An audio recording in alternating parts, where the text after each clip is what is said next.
أعوذ بالله من الشيطان الرجيم. بسم الله الرحمن الرحيم. وَلَقَدْ جَاءَتْ رُسُلُنَا إِبْرَاهِيمَ بِالْبُشْرَى قَالُوا سَلَامًا قال سلام فما لبث أن جاء بعجل حنيذ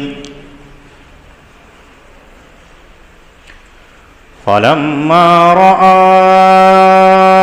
أيديهم لا تصل إليه نكرهم وأوجس منهم خيفة قالوا لا تخف إنا أرسلنا إلى قوم لوط وامرأته قائمة فضحكت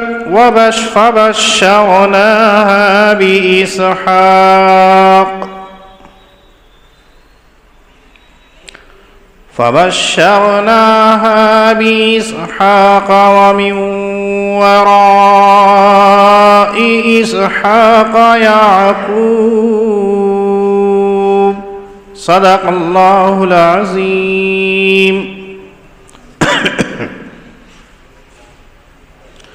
حضرات انبیاء علیہم السلام کے واقعات کو اللہ تعالی ذکر فرما رہے ہیں. ان آیات سے پہلی آیات کریمہ کے اندر حضرت صالح اور ان کی قوم کا واقعہ ذکر کیا تھا. یہاں سے 5 آیات کے اندر اللہ رب العزت سیدنا ابراہیم علیہ السلام کے خاص واقعے کو ذکر فرما رہے ہیں. حضرت ابراہیم علیہ السلام اور آپ کی زوجہ محترمہ حضرت سارہ دونوں بڑھاپے کو پہنچ چکے تھے. حضرت سارہ کے بطن سے کوئی اولاد نہیں تھی. حضرت ابراہیم علیہ السلام کی جو دوسری زوجہ ہے حضرت حاجرہ، ان کے بطن سے حضرت اسماعیل علیہ السلام پیدا ہو چکے ہیں. تو ظاہر ہے کہ ایک بیوی کے بچہ ہو گیا دوسری کے نہ ہو تو دوسری کو تمنا بہت ہوتی ہے. بڑی یہ بات کھٹکتی ہے کہ میری سوتن کے تو اولاد ہے اور میرے نہیں ہے. حضرت سارہ بڑی دعائیں کیا کرتی تھی، اللہ سے بہت مانگا کرتی تھی. اسی دعا کی برکت سے یہ ہوا جو یہ واقعہ ذکر کیا جا رہا ہے کہ حضرت ابراہیم علیہ السلام کے پاس میں حضرات ملائکہ انسانی شکلوں کے اندر تشریف لائے. حضرت ابراہیم علیہ السلام کی عادت معروفہ تھی کہ جب کوئی آپ کے پاس میں مہمان آتا تو ایک دم مہمان نوازی کیا کرتے تھے. حضرت عبداللہ ابن عباس رضی اللہ تعالیٰ عنہ فرماتے ہیں کہ 3 فرشتے تھے جن کو اللہ نے حضرت ابراہیم کے پاس میں بھیجا تھا. حضرت جبرائیل، حضرت میکائیل، حضرت اسرافیل.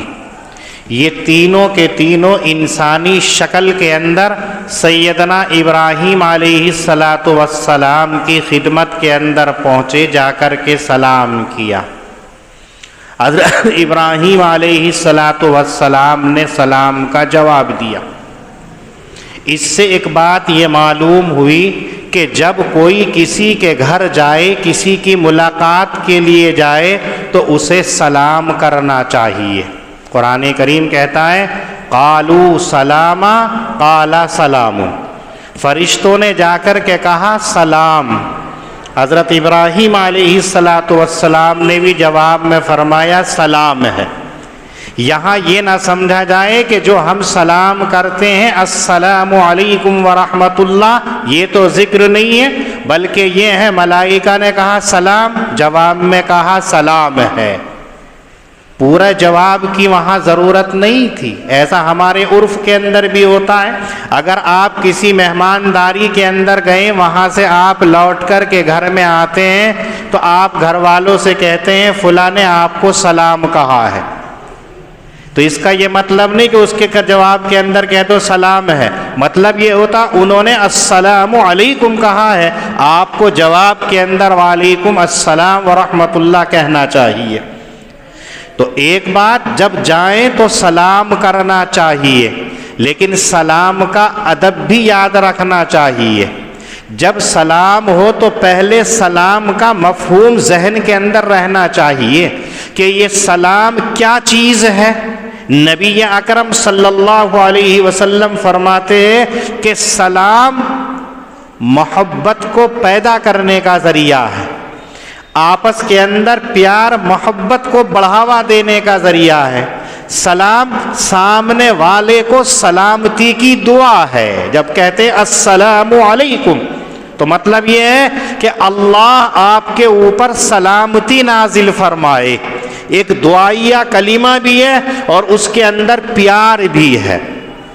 جب سلام کریں تو یہ دونوں مطلب ذہن کے اندر ہونے چاہیے کہ ہم سامنے والے کو دعا بھی دے رہے ہیں اور اسی کے ساتھ ساتھ آپس کے اندر پیار محبت کو بڑھاوا بھی دے رہے ہیں۔ آپ علیہ الصلاۃ والسلام نے فرمایا افشوا السلام بینکم، آپس کے اندر سلام کو رواج دو، سلام سے آپ کی نیکیوں کے اندر اضافہ ہو جاتا ہے۔ حضرت عبداللہ ابن عمر رضی اللہ تعالیٰ عنہ کے بارے میں آتا ہے کہ ایک مرتبہ اپنے خادم کو ساتھ لیا اور مدینے کے بازار کے اندر پہنچ گئے، اس کونے سے لے کر کے چلتے ہوئے اس کنارے تک پہنچ گئے اور ادھر سے بھی ایسے ہی واپس لوٹ آئے، کوئی سامان نہیں لیا۔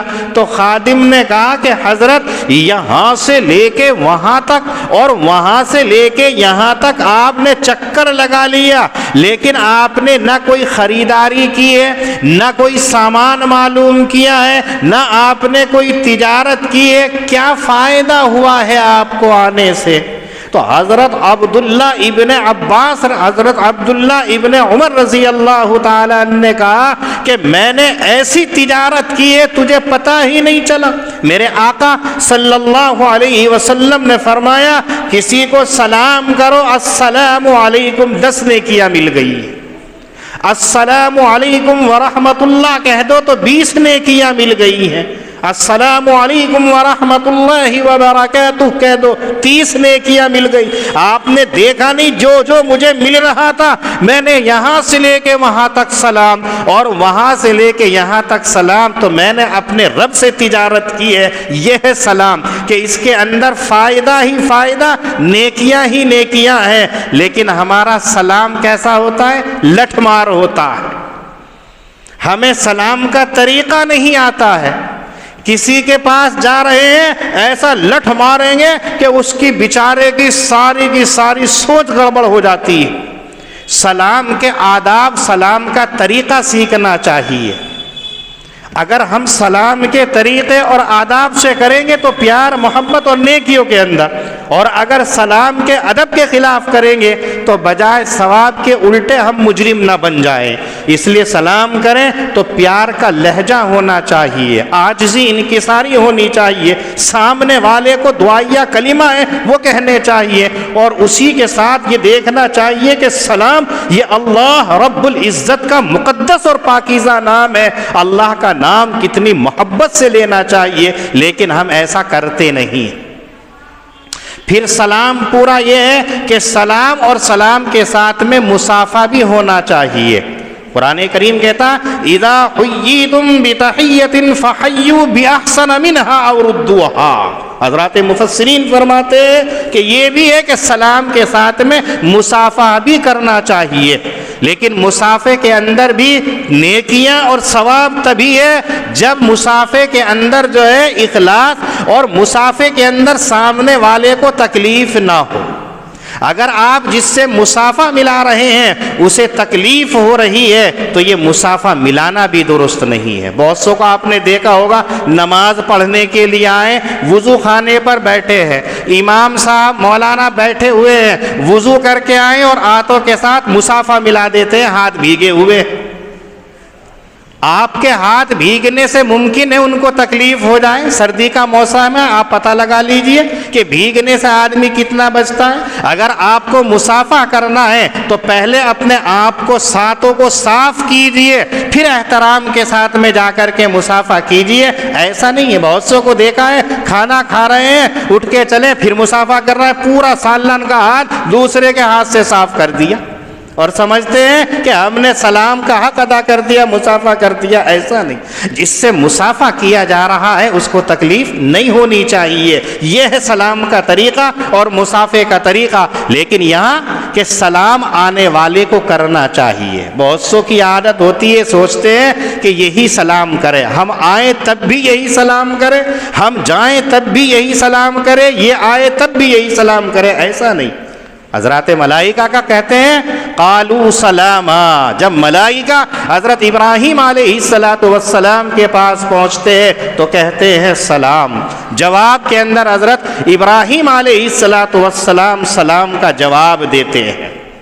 فما لبث ان جاء بعجل حنیذ، حضرت ابراہیم علیہ السلام کی عادت تھی جب بھی کوئی مہمان آتا مہمان نوازی کرتے۔ یہ بھی یاد رکھیے گا کہ دنیا کے اندر سب سے پہلے مہمان نوازی جس نے شروع کی ہے وہ سیدنا ابراہیم علیہ السلام ہے۔ آپ سے پہلے مہمان نوازی کا کوئی طریقہ کوئی چلن نہیں تھا۔ ابراہیم علیہ السلام نے آ کر کے اس کا اجرا کیا، اس کا آغاز کیا کہ مہمان نوازی شروع کی ہے۔ بعض روایتوں کے اندر آتا ہے کہ حضرت ابراہیم علیہ السلام اس وقت تک کھانا نہیں کھاتے تھے جب تک کہ آپ کے دسترخوان کے اوپر کوئی دوسرا کھانے کے لیے نہ آ جائے۔ آپ تلاش کیا کرتے تھے، ڈھونڈا کرتے تھے۔ علامہ قرطبی رحمۃ اللہ علیہ نے اپنی تفسیر کے اندر ایک اسرائیلی روایت نقل کی ہے کہ ایک مرتبہ حضرت ابراہیم علیہ السلام نے خوب تلاشا کوئی کھانے کے لیے مل جائے، کوئی نہیں ملا، بہت تلاشا نہیں ملا۔ تلاش بسیار کے بعد میں ایک صاحب اجنبی نظر آئے، آپ اسے لے کر کے آئیں اپنے ساتھ، ہاتھ دھلائیں، دسترخوان پر بٹھایا اور اس سے کہا بسم اللہ کیجئے، بسم اللہ پڑھ کے کھائیے۔ وہ دیہاتی شخص کہنے لگا اللہ کون ہے؟ میں نہ اللہ کو جانتا ہوں نہ مجھے اللہ کا کچھ پتہ ہے، میں نہیں پڑھوں گا۔ حضرت ابراہیم علیہ السلام کو غصہ آیا اور آپ نے اسے اٹھا کر کے بھگا دیا۔ ادھر یہ شخص باہر گیا، ادھر سے حضرت جبریل علیہ السلام تشریف لائے اور آ کر کے یہ کہا کہ اللہ رب العزت آپ کو یہ کہتے ہیں کہ اے ابراہیم، اسے پوری زندگی میں نے رزق عنایت کیا، باوجود اس کے کہ یہ نافرمانی کے اندر کفر و شرک کے اندر مبتلا رہا، لیکن کبھی میں نے اس کے رزق کے اندر، اس کی غذا اور خوراک کے اندر کمی نہیں کی، اور تو ایک مرتبہ بٹھا کر کے کنجوسی کرتا ہے، بخل کرتا ہے۔ یہ ڈانٹ پلائی حضرت ابراہیم علیہ السلام۔ بس یہ سننا تھا، حضرت ابراہیم علیہ السلام فوراً نکل پڑے، اس کو جا کر کے پکڑ لیا اور اس سے کہا چل بھائی کھانا کھا لیجئے۔ وہ کیوں کھانا کھاتا؟ پہلے تو بھگا دیا اور اب اس کے بعد میں اس کو بلایا جا رہا ہے، کہنے لگا پہلے تو دھکے دے دیے ہیں اور اب مجھے بلا رہے ہیں، میں نہیں جاؤں گا۔ بہت منت کی تو کہنے لگا یہ بتاؤ تم کیوں آئے ہو، کیوں بھگایا تھا؟ حضرت ابراہیم علیہ السلام نے یہ کہا میرے رب نے حکم دیا ہے کہ جاؤ اس کو پوری زندگی میں رزق دیتا رہا، اس کے رزق کے اندر میں نے کمی نہیں کی، جبکہ وہ میری عبادت نہیں کرتا تھا، مجھے مانتا نہیں تھا، اور تم ایک کھانا کھلانے کے صورت کے اندر کنجوسی کر رہے ہو، میرا رب مجھ سے ناراض ہے۔ وہ آتا ہے اور آ کر کے جیسے حضرت ابراہیم علیہ السلام کے دسترخوان پر بیٹھتا ہے تو پہلے کلمہ پڑھ کر کے مسلمان ہوتا ہے اور پھر بسم اللہ پڑھ کے کھانا کھاتا ہے۔ اس سے یہ معلوم ہوا کہ کہ کھانے کے شروع کے اندر بسم اللہ پڑھنی چاہیے۔ یہ حضرت ابراہیم علیہ السلام کی عادت۔ ہمارا حال کیا ہے؟ اگر مہمان آ جاتا ہے تو ہماری پیشانیوں کے اوپر بل چڑھ جاتے ہیں۔ ہم یہ سوچتے ہیں کہ ہمارا کھانا تھا 100 روپے کے اندر، اب اس کے آنے کی وجہ سے ہمارا خرچہ بڑھ گیا۔ ایسا نہیں، نبی اکرم صلی اللہ علیہ وسلم فرماتے ہیں جس دسترخوان کے اوپر مہمان آ جاتا ہے اس کھانے کے اندر برکت ہو جاتی ہے۔ ایک شاعر کہتا ہے اللہ نہ کرے میرے رزق کی برکت نہ چلی جائے، 2 روز سے گھر میں کوئی مہمان نہیں ہے۔ لوگ پہلے ایسے ہوا کرتے تھے کہ اگر مہمان نہیں ہوتا تھا تو پریشان ہو جایا کرتے تھے۔ آج کا دور یہ ہے مہمان آ جاتا ہے تو اب پریشان ہو جاتے ہیں۔ ایسا نہیں ہے، رزق دیتا ہے اللہ رب العزت، آپ کے دسترخوان پر جب آ گیا تو آپ کے رزق کے اندر برکت ہو جاتی ہے۔ یہ حضرت ابراہیم علیہ السلام کی سنت اور نبی کریم صلی اللہ علیہ وسلم کا طریقہ ہے۔ چنانچہ ایسا ہی کیا، جیسے یہ ملائکہ آئے، حضرت ابراہیم علیہ السلام نے ان کو پہچانا نہیں۔ فما لبث ان جاء بعجل حنیذ، ایک دم سے بھنا ہوا بچڑا تھا، لا کر کے سامنے پیش کر دیا۔ دیر نہیں کہ فما لبث ان جاء، ادھر یہ آ کر کے بیٹھے، ادھر اپنی عادت کے مطابق وہ بچڑا جو بھنا ہوا تلا ہوا تھا، فرائی تھا، لا کر کے ان کے سامنے پیش کر دیا۔ اس سے ایک بات یہ معلوم ہوئی کہ جب مہمان آ جائے تو مہمان نوازی کے اندر تاخیر نہیں کرنی چاہیے۔ ہمارا میرٹھ والوں کا خاص طور سے حال یہ ہوتا ہے، مہمان آ کر کے سوکھ جائے گا، باتیں بناتے رہیں گے۔ اگر وہ چلنے لگا تو چلتے ٹائم کہیں گے چائے لیں گے، نہ کھانے کا ٹائم ہو رہا ہے، شکیل بھائی کھانا لے لیجئے گا۔ اب وہ بیچارے کیا کہیں گے، گھنٹوں تک تو مجھے سکھا رکھا تھا، اب کھانا ہے، نہیں تکلف نہیں، چلے جائیں گے۔ یہ طریقہ ٹھیک نہیں ہے۔ قرآن کریم بتلا رہا ہے جیسے مہمان آ جائے ایک دم سے سہولت کے ساتھ میں جو کھانا ہے وہ پیش کر دو، پھر اس کے بعد میں اپنی وسعت کے مطابق مہمان نوازی کرو، اچھے سے کھانا کھلاؤ۔ آپ کے پاس میں آیا ہے، پتہ نہیں کس وقت کا چلا ہوا ہے، کب اس نے کھانا کھایا تھا، کب اس نے ناشتہ کیا تھا، راستے کے اندر پتہ نہیں ملا ہے یا نہیں ملا ہے، آپ نے بٹھا دیا، 10 بجے آ گیا تھا، ظہر کے بعد میں کھانا ملے گا۔ بھئی تم ہی تو کھاتے ہو، وہ بیچارہ کب سے چلا ہوا ہے، فجر سے پہلا چلا ہوا ہے، کب سے، ایسا نہیں ہے، بلکہ جیسے سامنے جو رکھا ہوا ہے ایک دم لا کر کے پیش کر دو۔ ہمارے اکابرین کا طریقہ یہی رہا ہے، جیسے کوئی مہمان آتا، اگر روکھی روٹی رکھی ہے تو وہی نمک کے ساتھ میں، وہی گڑ کے ساتھ میں، وہی شکر کے ساتھ میں لا کر کے رکھ دی، تناول فرمائیے۔ پھر اپنے گھر والوں کو اور اپنے خادموں سے کہتے اب انتظام کرو۔ یہی طریقہ حضرت ابراہیم علیہ السلام نے کیا ہے کہ ایک دم سے ان کے یہاں پر بھنا ہوا تلا ہوا بچڑے کا گوشت رکھا تھا، وہ لا کر کے پیش کر دیا۔ فَلَمَّا رَأَى أَيْدِيَهُمْ لَا تَصِلُ إِلَيْهِ، حضرت ابراہیم علیہ السلام نے دیکھا کہ وہ جو بیٹھے ہوئے ہیں کھانے کی طرف کو ہاتھ ہی نہیں بڑھا رہے ہیں، بلکہ ایک روایت میں آتا ہے کہ ان کے ہاتھ کے اندر تیر تھے، تینوں کے، اس تیر سے اس گوشت کو کریدنے لگے۔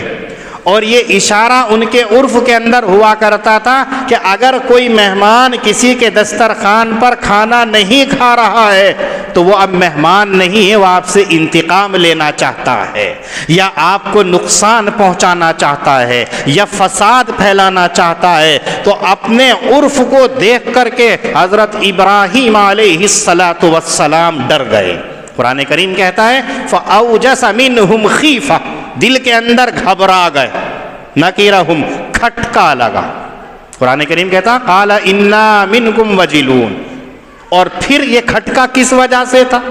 حضرت ابراہیم دیکھ رہے تھے میں گھر کے اندر اکیلا ہوں اور یہ 3 ہیں، میرے پاس کوئی ہتھیار نہیں ہے اور ان کے ہاتھوں کے اندر تلوار بھی، تیر بھی ہیں، تو کہیں ایسا نہ ہو کہ مجھے نقصان نہ پہنچا دیں۔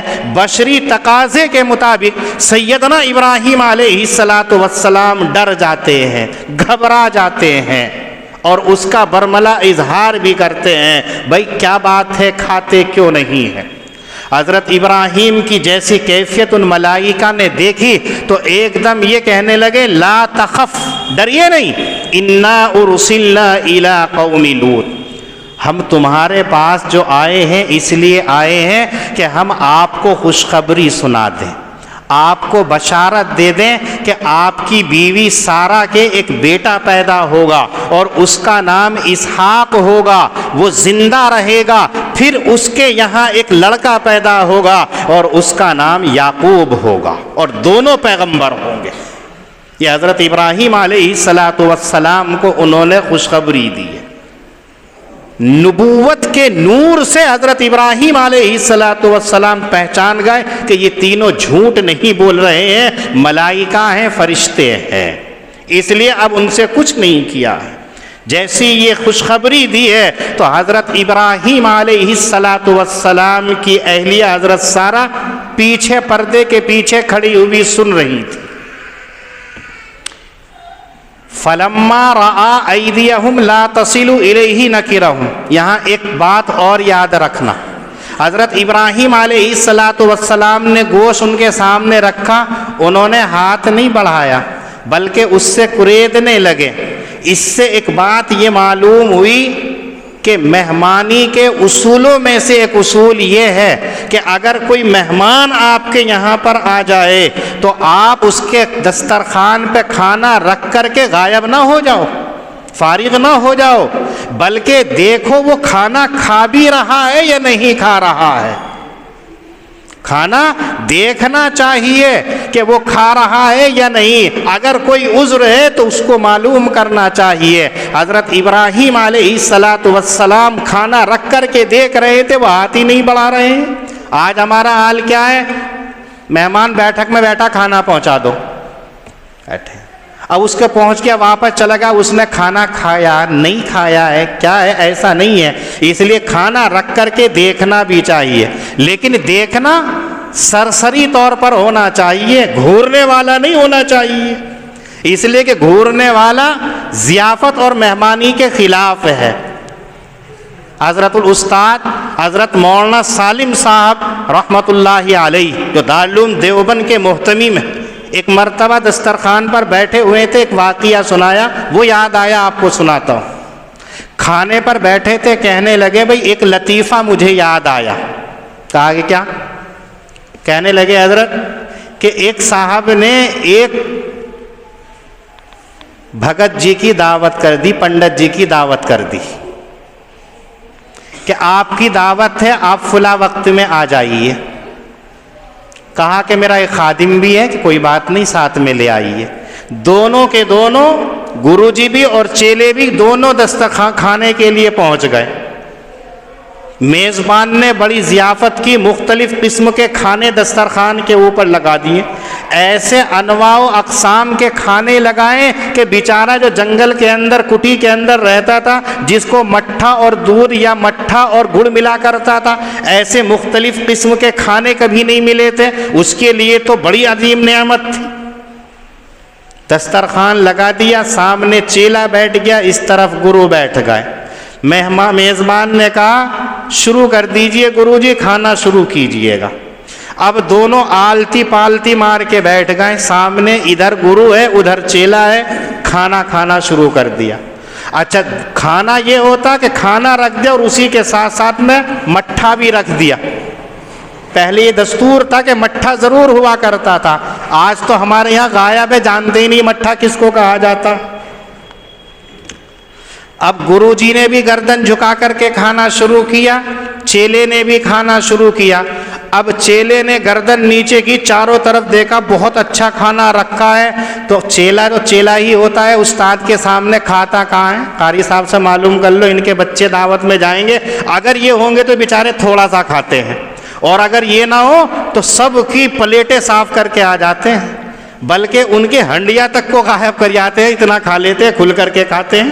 اس لیے کہ مدرسے میں تو کیا ملے گا؟ دال روٹی مل جائے گی، آلو بھات مل جائیں گے، اور وہاں بریانی ملے گی، مرغا ملے گا، قورمہ ملے گا، تو ایسا ہوتا ہے۔ اس لیے طلبہ جو ہوتے ہیں استادوں کے علیحدہ کھانا کھاتے ہیں۔ آپ بھی اگر دعوت کرو استاد کی تو شاگردوں کے الگ کرنا، شاگردوں کو الگ کھلانا، استاد کو الگ کھلانا۔ بہرحال چیلے نے سوچا کہ اگر میں اوپر کو نظر اٹھا کر کے دیکھوں گا تو استاد مجھے ڈانٹے گا کتنا کھا رہا ہے، اور کھانا بہت سارا تھا۔ تو اب گردن نیچے کری، کبھی ادھر کو ہاتھ، کبھی ادھر کو ہاتھ، کبھی یہ پلیٹ، کبھی یہ پلیٹ، اور طریقہ یہ کیا، ایک نوالا اٹھاتا اور ایک مٹھا پی جاتا، ایک اٹھاتا ایک مٹھا پی جاتا۔ اب گروجی نے دیکھا پاگل ہو رہا ہے یہ، ابے مٹھا تو کٹی میں بھی بہت مل جائے گا، یہاں تو یہ کھانا ہے، اسے خوب کھا لے وہاں جا کے۔ اب کہہ سکتے نہیں، اس لیے کہ وہ کھڑا ہوا دیکھ رہا ہے، اسی کو بتانا چاہ رہے ہیں کہ اگر دیکھنا ہے تو سرسری انداز سے گھور کے نہیں دیکھنا چاہیے، وہ گھور کر کے دیکھ رہا کیسے کھا رہے ہیں۔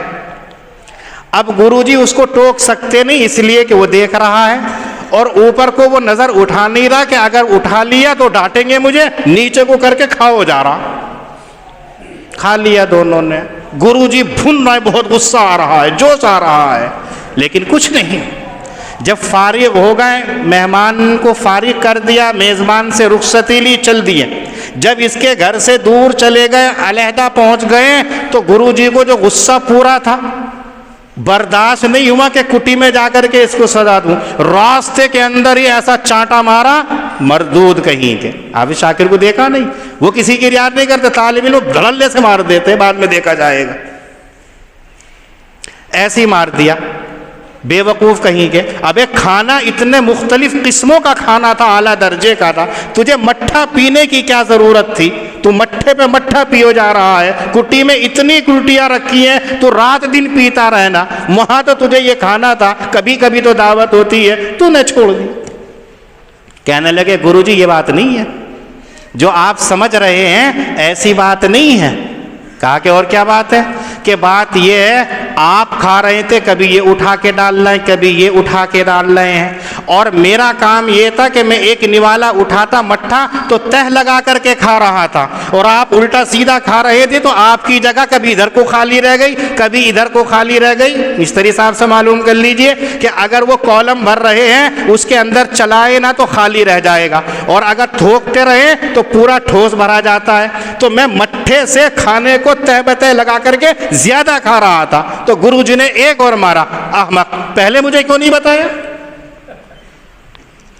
یہ حضرت نے واقعہ سنایا تھا، اللہ ان کو غریق رحمت فرمائے، اللہ تعالیٰ ان کی قبروں کو نور سے منور فرمائے۔ تو یہ ہے کہ اگر کوئی کھانا کھا رہا ہے تو گھورنا نہیں چاہیے، تکنا نہیں چاہیے، اس لیے کہ اس کو حیا آتی ہے کہ یہ نوالے گن رہا ہے، لقمے گن رہا ہے، لیکن ایسا بھی نہیں کہ چھوڑ دیا جائے، سرسری طور پر اس پر نظر رکھی جائے، دیکھنا چاہیے کہ آیا وہ کھا رہا ہے یا نہیں کھا رہا ہے۔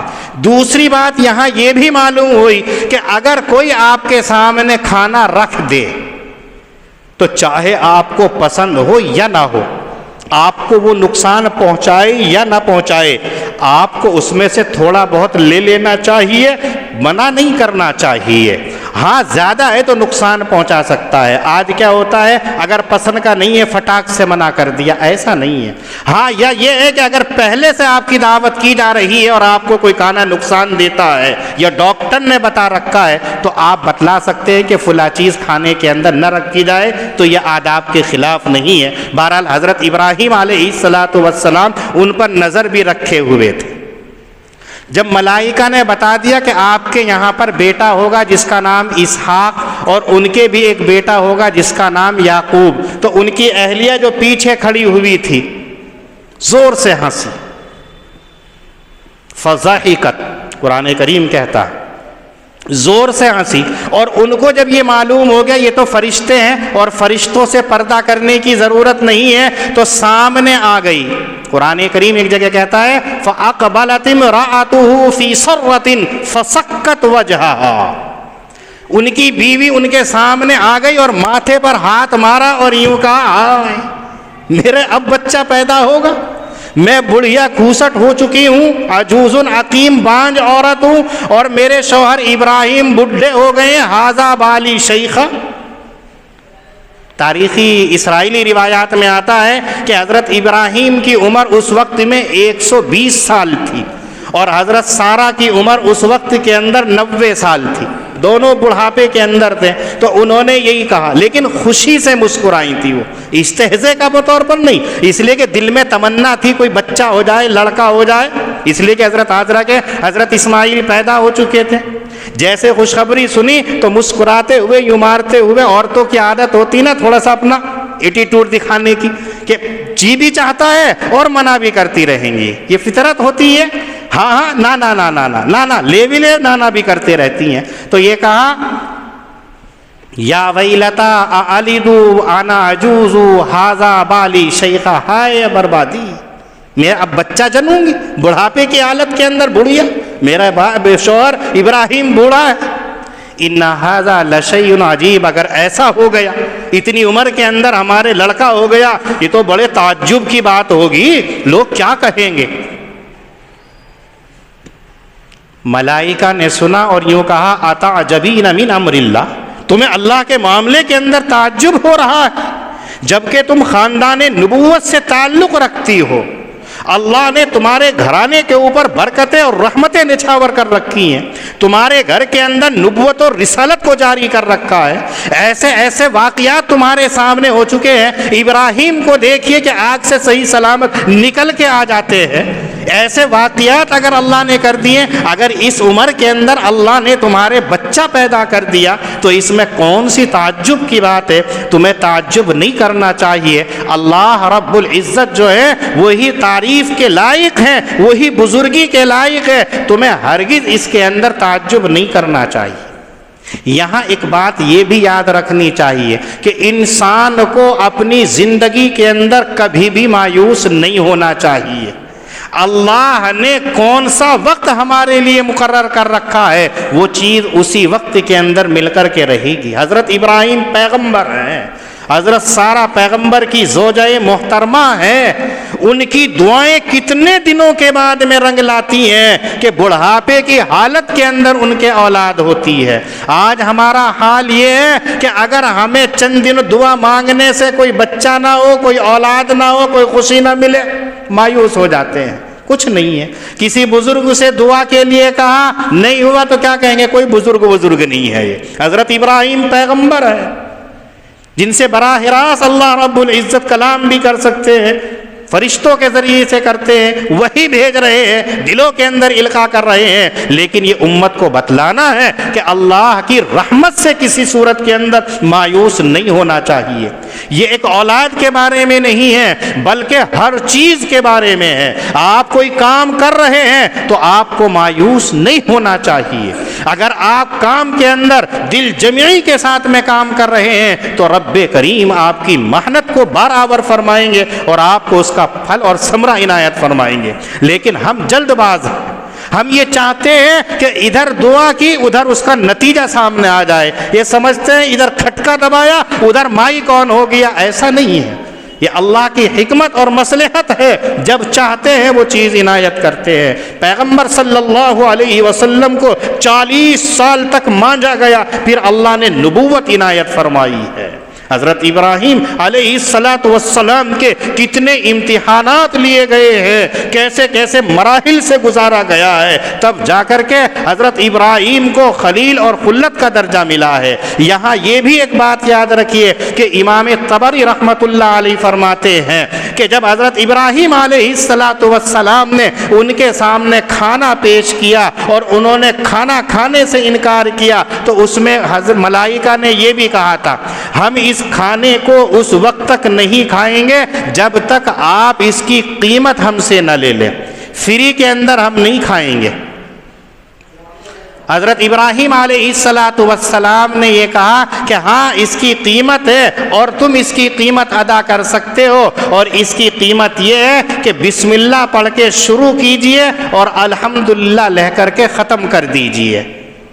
حضرت جبریل علیہ السلام نے اپنے دونوں ساتھیوں میکائیل اور اسرافیل علیہ السلام سے کہا کہ اللہ نے حضرت ابراہیم کو خلیل اسی لیے بنایا ہے کہ کہیں بھی کبھی بھی کسی بھی حال کے اندر اپنے رب کو نہیں بھولتا ہے، کسی جگہ بھی نہیں۔ ایک ہم مسلمان ہیں، نبی اکرم صلی اللہ علیہ وسلم کا کلمہ اور نام لینے والے ہیں، ہم اپنے رب کو اور اپنے رسول کو کتنا یاد رکھتے ہیں؟ ابھی شادی کا موقع آ جائے تو ڈھول نگانے ہم بجانے لگیں گے، ڈانس اور گانا بجانا ہم کرنے لگیں گے، ہم تمام کی تمام رسومات کو انجام دیں گے، رب کو بھول جاتے ہیں۔ حضرت ابراہیم کو دیکھیے کہ وہاں بھی نہیں بھول رہے ہیں اور بتا رہے ہیں کہ رب کو یاد کیجئے گا۔ یہ ہمارے لیے ہے کہ ہم بھی سنت ابراہیمی کو اپنانے والے ہیں۔ ہماری خوشی کا ماحول ہو، غمی کی تقریب ہو، کوئی سا بھی پروگرام فنکشن ہو، اپنے رب کو یاد رکھنا چاہیے،